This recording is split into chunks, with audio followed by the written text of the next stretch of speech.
இந்த நப்பின்னை திருக்கல்யாணம் ஹரிவம்சத்திலையும் விரிவா இருக்கு, யாதவாபியுதய காவியத்திலும் இருக்கு, மற்ற ஆழ்வார்களும் பாடியிருக்கா. ஆனா இத பெரியாழ்வாருடைய அனுபவம் பாருங்க. கண்ணன் ரகசியமா மிதிலையில் உள்ள நப்பின்னையை போய் சந்தித்தானாம். கண்ணன் வாழ்வதோ ஆயர்பாடி, நப்பின்னை யசோதையின் சகோதரன் மகள் இல்லையா, அவள் இருப்பதோ மிதிலை.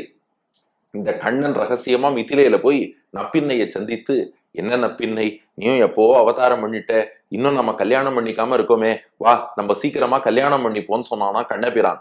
நப்பின்னை சொன்னாலாம், கல்யாணமா, அதெல்லாம் எங்கிட்ட நேரா வந்து பேசக்கூடாது, எங்க அப்பா கும்பன் உங்க தாய் மாமன் இருக்காரே அவர்கிட்ட தான் பேசணும்னாலாம். கிருஷ்ணன் சொன்னானா, தொபரு, நான் யாரு, ஸ்ரீமன் நாராயணன், நீ யாரு, நீலாதேவியின் அம்சம், நாராயணனும் நீலாதேவியும் கல்யாணம் பண்ணிக்கிறதுக்கு அவர்கிட்ட ஏன் கேட்கணும்னா. அதுக்கு நப்பின்னை சொல்லிட்டாலாம், அதெல்லாம் கிடையாது, நான் ஆயர்கள் குலத்துல பிறந்திருக்கேன், எங்க பெரியோர்களான ஆயர்கள் என்ன சொல்றாளோ அதை நானும் கேட்பேன், என்ன கல்யாணம் பண்ணிக்கணும்னா எங்க ஆயர்கள் பேச்ச நீங்களும் கேட்கணும், அப்பதான் உங்களை ஒத்து பேண்டாளாம்.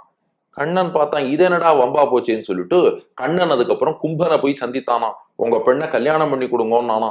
கும்பன் சொல்லிட்டானா, நான் மட்டும் முடிவெடுக்க மாட்டேன், எங்கள் ஊர்ல பல ஆயர்கள் இருக்கிறார்கள், எல்லாரும் என்ன சொல்றாளோ கேட்கணும்ட்டானா. கண்ணன் நப்பின்னையோ ஒரு பார்வை பார்த்தான், எல்லாரும் என்ன சொல்றாளோ ஒழுங்கா கேளுங்கோன்ட்டா.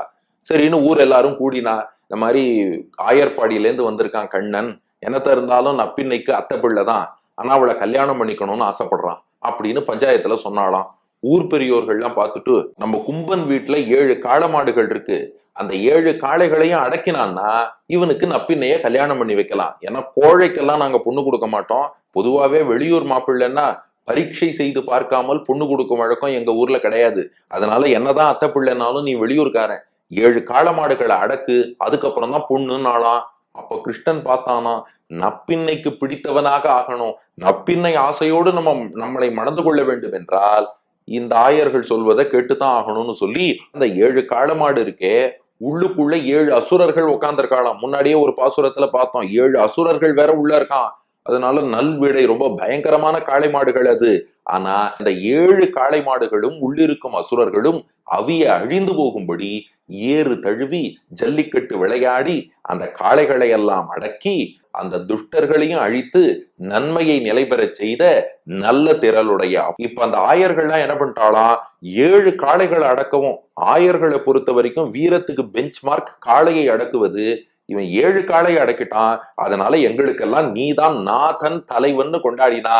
அப்ப நீ நப்பின்னைக்கு மட்டும் நாதனாக கணவனாக ஆகவில்லை, மிதிலையில உள்ள அத்தனை ஆயர்களும் எங்களுக்கு தலைவன்னா அது கண்ணன் தான், என்ன அழகா காளையை அடக்கினான் என்று உன்னை கொண்டாடும்படியாக விளங்கினாய்,